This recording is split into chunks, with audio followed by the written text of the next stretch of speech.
Слепой пес отказался отходить от гроба своего хозяина. Но когда приехала дочь хозяина, реакция собаки заставила всех заплакать.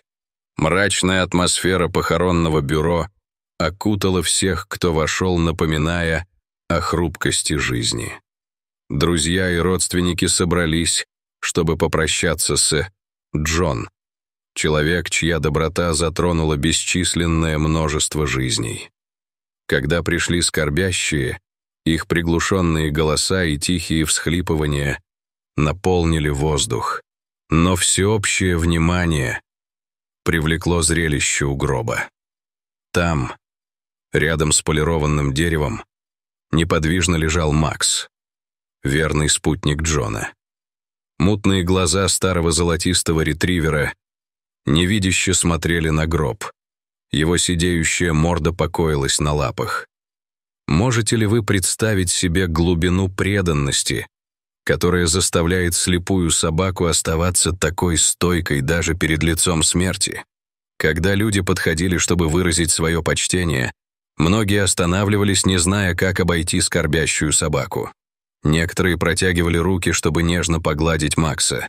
Их прикосновения были молчаливым признанием его потери. Другие шептали слова утешения, хотя, казалось, Максимум был потерян в своем собственном мире, не обращая внимания на их присутствие. Прошло несколько часов, и еще Макс остался. Похороны директора обменялись заинтересованными взглядами члены семьи Джонс. Они бормотали, что это было беспрецедентно. Видеть животное на протяжении всего просмотра, но у кого из них хватило духу разлучить этого верного друга с внутренностями его хозяина? С течением дня связь между человеком и собакой становилась все более очевидной. При жизни Джон и Макс были неразлучны. Казалось, что и после смерти их связь не прервалась. Чтобы понять глубину преданности Макса, нужно вернуться в дождливую ночь 5-летней давности. Представьте себе разрушенную ураганом улицу, продуваемую всеми ветрами и пустынную.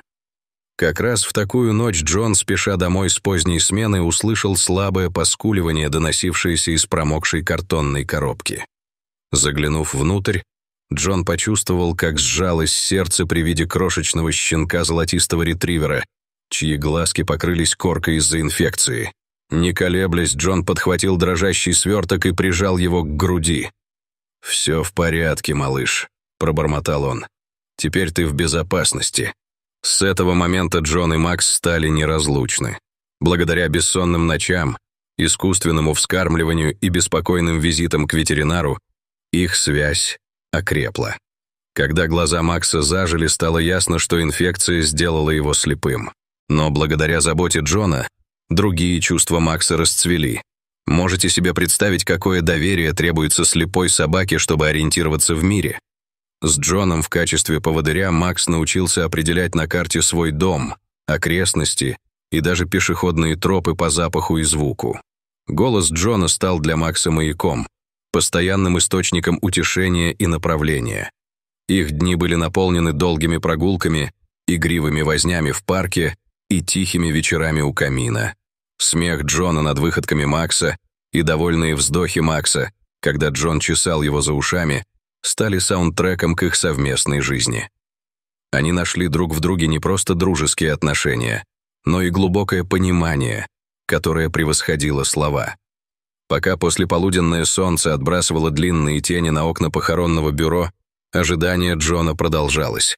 Воздух был напоен ароматом лилий и тихим шепотом общих воспоминаний, но, несмотря на тихие разговоры и полные слез объятия, Макс оставался неизменным молчаливым стражем у гроба. Вы когда-нибудь видели такую чистую преданность, от которой щемило сердце? Те, кто знал Джона и Макса, не могли не быть тронуты непоколебимым присутствием собаки. Дети дергали родителей за рукава, спрашивая приглушенными голосами, почему собака не двигается с места. Взрослые переглядывались, и их глаза блестели от непролитых слез при этом трогательном проявлении преданности. По прошествии нескольких часов среди собравшихся начало проявляться беспокойство. Макс ничего не ел и не пил с момента приезда. Сестра Джона, Сара, подошла с миской воды и опустилась на колени рядом со старым псом. «Дорогой, ну же, Макс», — мягко уговаривала она. «Джон хотел бы, чтобы ты заботился о себе». Но Макс оставался невозмутимым. Его затуманенные глаза были устремлены на гроб, как будто он мог заставить его открыться. Другие тоже пытались. Старые друзья Джона пытались заманить Макса угощениями и ласковыми словами. С растущим беспокойством распорядитель похорон предложил, что, возможно, собаку следует забрать домой. Но каждая попытка Макса встречалась с таким же решительным молчанием. Казалось, что в его темном мире единственной реальностью была близость к любимому хозяину. По мере того, как шел день, бдение Макса становилось все более убедительным свидетельством их с Джоном общей связи. Джон. В его постоянном присутствии присутствующие на похоронах находили осязаемое воплощение той любви и преданности, которые Джон внушал им при жизни. Скрип тяжелой двери похоронного бюро возвестил о новом прибытии, привлекая любопытные взгляды собравшихся на похоронах. Вошла Анна, дочь Джона. Ее лицо выражало скорбь и изнеможение. Можете ли вы представить, какая тяжесть утраты легла на ее плечи, когда она вошла в палату, где лежал ее отец? Покрасневшими от слез глазами Анна осматривала комнату, вглядываясь в знакомые лица членов семьи и друзей, но именно при виде гроба у нее перехватило дыхание. Рядом с полированным деревом неподвижно и безмолвно лежал Макс, верный спутник Джона. На мгновение Анна застыла в дверном проеме, потрясенная открывшейся перед ней сценой. Связь между ее отцом и его собакой всегда была крепкой, но при виде непоколебимой бдительности Макса на нее нахлынула новая волна эмоций. Когда она осторожно вошла в комнату, воздух, казалось, изменился. Даже в своем невидимом мире Макс слегка навострил уши, словно почувствовав перемену в атмосфере. Никто и не подозревал, что этот момент ознаменует начало неожиданной связи, которая затронет сердца всех присутствующих. Когда Анна приблизилась к гробу, в комнате воцарилась тишина. Тихий шелест ее одежды и тихое постукивание туфель по деревянному полу, казалось, усиливались в наступившей тишине. Вы чувствуете, как в воздухе повисло напряжение, насыщенное ожиданием и печалью. Макс Итц, который несколько часов оставался неподвижным, внезапно поднял голову. Возможно, его затуманенные глаза ничего не видели. Анна. Но остальные его чувства были обострены. Его ноздри расширились, вдыхая знакомый запах, который всколыхнул что-то глубоко внутри него. Анна опустилась на колени рядом с гробом, положив руку на его гладкую поверхность, и прошептала тихое приветствие своему отцу. Когда она это сделала, до Макса донесся аромат ее духов. Это был запах, который он хорошо знал, но не Анны, а Джона. В этот момент произошло нечто необычное. Макс, старый слепой пес, который был неподвижен, как статуя, медленно поднялся на ноги. Его хвост, который до этого был вялым и безжизненным, неуверенно дернулся. Можете себе представить, как все ахнули при этом внезапном движении. Анна, погруженная в свое горе, сначала ничего не заметила, но когда Макс нерешительно шагнул к ней, она обернулась. Их взгляды встретились, ее глаза наполнились слезами, а его затуманились от слепоты, но каким-то образом сфокусировались прямо на ее лице. Связь была мгновенной и глубокой. Макс тихо заскулил, и в этом звуке слышались узнавание и тоска. Рука Анны инстинктивно потянулась вперед, слегка дрожа, когда коснулась шерсти Макса. Это прикосновение перекинуло мост между прошлым и настоящим, между потерей и надеждой. Присутствующие в благоговейном страхе наблюдали, как Макс, отказавшийся от всякого утешения и заботы, подался навстречу прикосновениям Анны. Он словно ждал этого момента, этого знакомого аромата, который навевал воспоминания о мужчине, которого они оба любили. Когда Анна гладила Макса по голове, ее мысли вернулись к разговору с отцом, состоявшемуся всего несколько месяцев назад.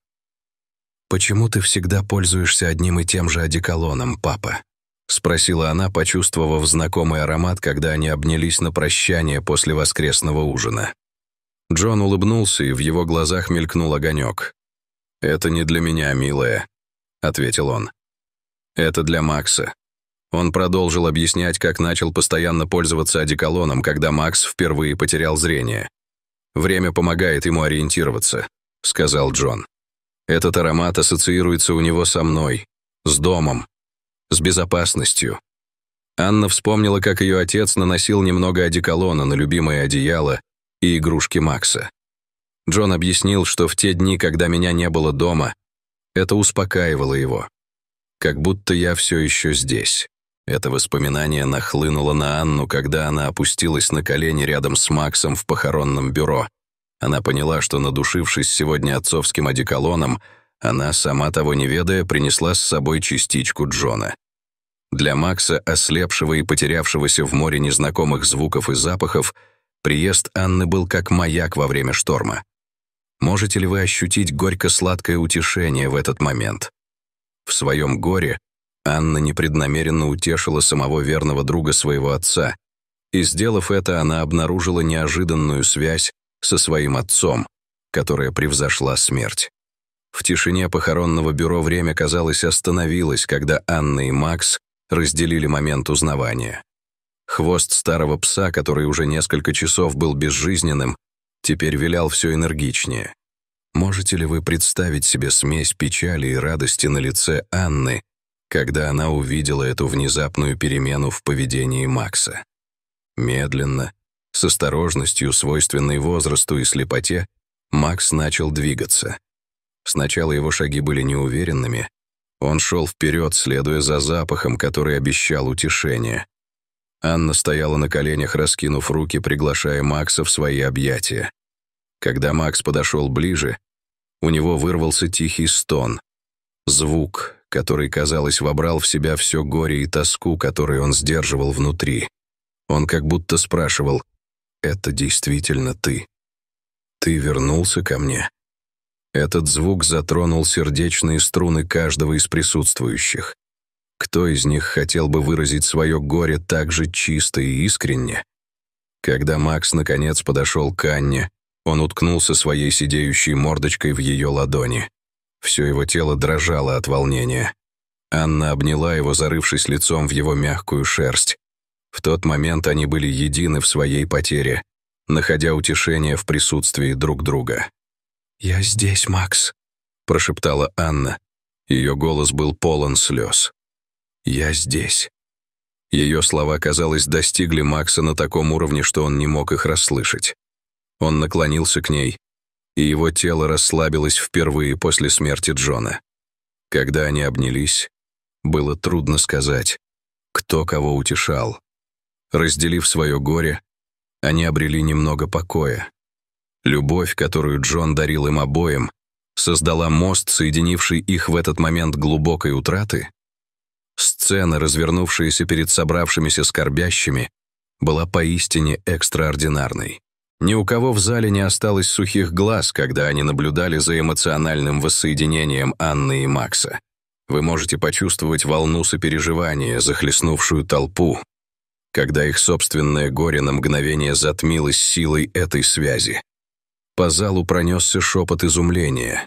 Вы видели это? Как будто он знал ее. Джон был бы очень тронут. Общее настроение сменилось с мрачных воспоминаний на восхищение глубиной любви и преданности, которые были продемонстрированы. Для многих вид Макса, находящего утешение в объятиях Анны, стал горьким напоминанием о способности Джона любить. Гаррет много говорил о том, каким человеком он был, о том, кто мог внушать такую преданность не только людям, но и животным. Пока Анна и Макс оставались в объятиях друг друга, присутствующие на похоронах размышляли о своих собственных взаимоотношениях. Многие ли из них мечтали о такой крепкой связи, которая могла бы преодолеть даже смерть?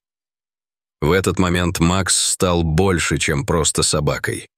Он стал символом неприходящей силы любви и неожиданных способов ее исцеления.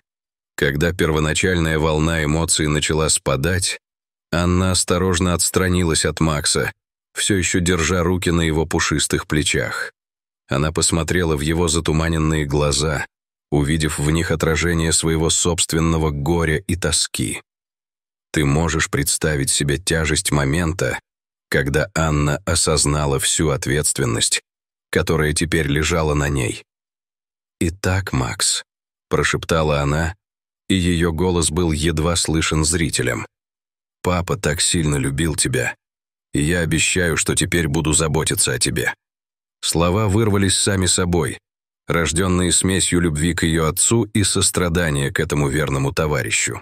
При звуке ее голоса хвостик Макса слегка завилял. Как будто он понял серьезность ее обещания, Анна провела рукой по его спине, ощутив легкую выпуклость позвоночника. В память о еде, от которой он отказывался во время своего дежурства, у нее защемило сердце при мысли о его непоколебимой верности.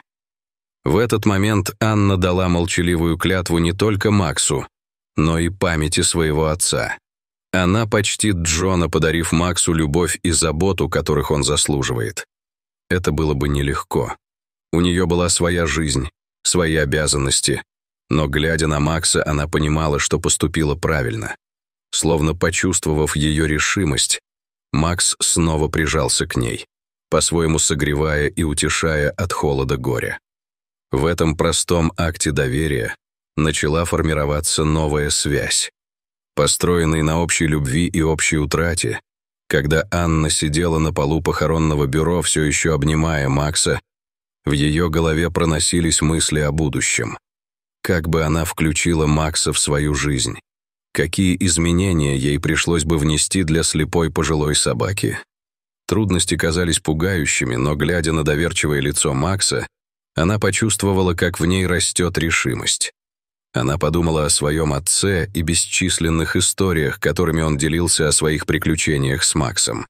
Прогулки по лесу, ленивые воскресенья в парке, тихие вечера у камина. Эти воспоминания стали путеводной звездой для дальнейшего путешествия. Можете ли вы представить, как Анна представляет себя на месте своего отца, создавая новые воспоминания с Максом? Поглаживая шерсть Макса, Анна начала воспринимать это не просто как долг, а как возможность. Благодаря Максу у нее появилась живая связь с отцом, ежедневное напоминание о его любви и доброте. Это был бы способ справиться с ее горем, почтить память ее отца ощутимым образом. «Мы разберемся с этим вместе, мальчик», — прошептала Анна Максу. В ответ он легонько стукнул хвостом по полу, словно соглашаясь на это новое партнерство. Анна поняла, что, заботясь о Максе, она вступит на путь исцеления. Это не всегда будет легко. Горе никогда не бывает легким, но она не будет одинока. У нее был Макс, и благодаря ему частичка ее отца всегда будет с ней. По мере того, как перед ней открывалась реальность этой новой главы, Анна испытывала смешанные чувства — грусть, опасения, но также и проблеск надежды. Несмотря на потерю, она нашла неожиданный путь вперед, но также и проблеск надежды.